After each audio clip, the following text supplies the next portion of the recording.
just had a conversation with someone this very morning on the commitment that goes into success. Like, people think you can just dial in, success. Yeah. They forget, like you said, you were in the Bay and you was doing an internship, right? You was working at Costco's and interning. So, folks, especially all they do now is dial into social media and look at people's successes. Yeah. No one's failures, right? It's all right now. Let me tell you something. Go ahead. So I ended up transferring to a Costco here in LA.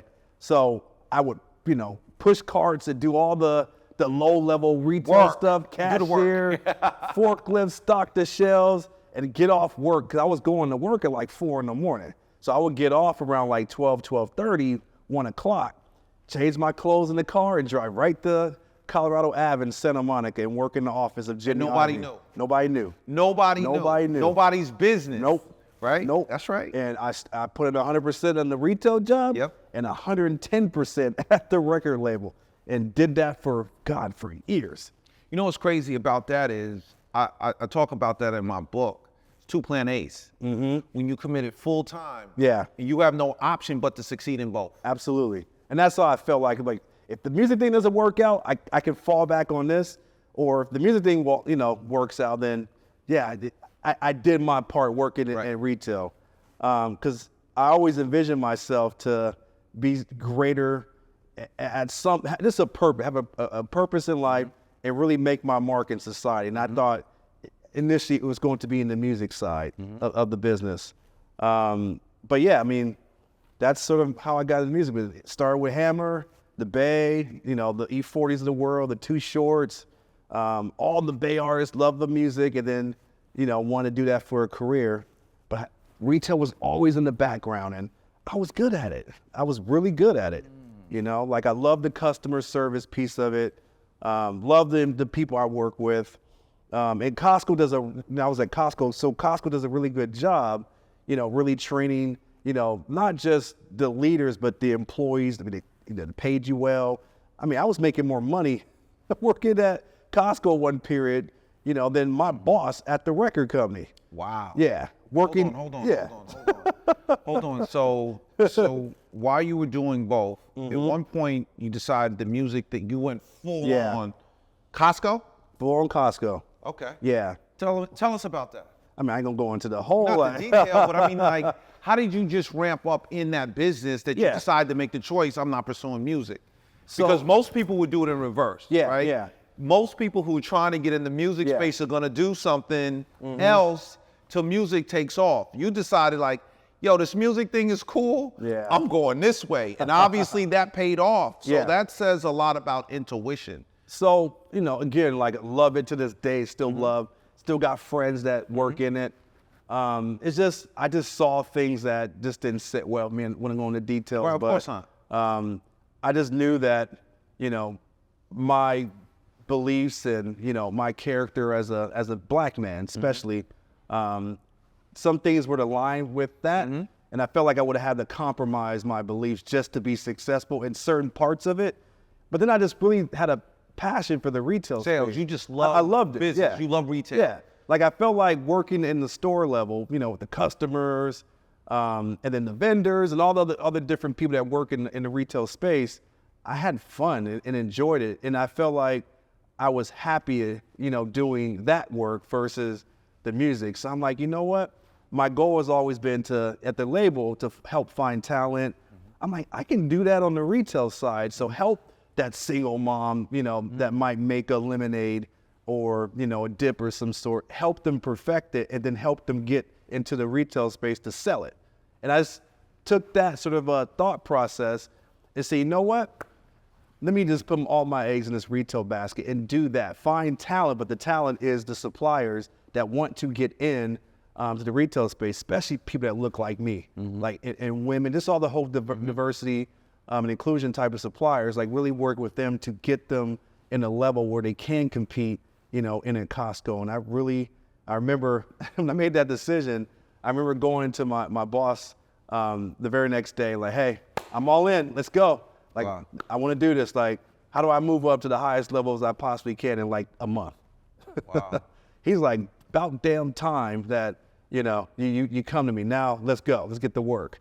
And then from that moment on, just the training, you know, around, so Costco trains its leaders in a servant leadership capacity. So if you are not I heard you say that. Yeah, if you are not a servant leader, leadership, that's important. Yes. Yeah, so so with service leadership, so, you know, really the thing is, you know, do the task that your subordinates would do. Like, don't be afraid to get your hands dirty, right? That's right. Roll your sleeves up. So Costco really wants their leaders to operate in that capacity.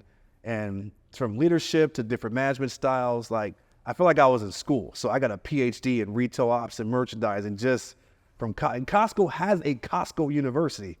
Like, there is a Costco university that they teach you how to be a good manager, good leader, you know, your finance, like all the different things that go into running the business. Like, Costco teaches you that as you just, you know, you move up through the leadership ranks. So as you were developing through, I don't know anything about the inner workings of Costco's other than they oxtails is off the meat rack, right? People don't even know, like, Costco's got the best oxtails. And on ribeyes, ribeyes too. Ribeyes as well? Yo, let me tell you, oxtails is like $8.99 a pound, right? But anyway, not to digress. I know, but, right? The crazy thing is going through the Costco system, and obviously all of this is going to roll. That seems to have been your fertile training ground. How did you deal with, or does it even occur, like being that only one in the room? Like, yo, that minority in such a behemoth. Yeah. And how do you move and talk and structure?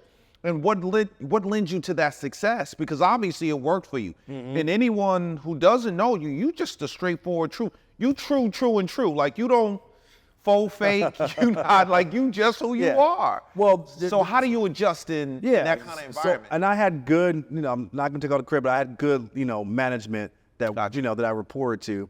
And one thing that a manager, his name was Mike, he used to tell me, be a student of the business. And to that day, that still resonates with me. So don't come in. You may have the better answer, but listen first. And then once, you know, you listen, you're an active listener, right? You listen to what's being said.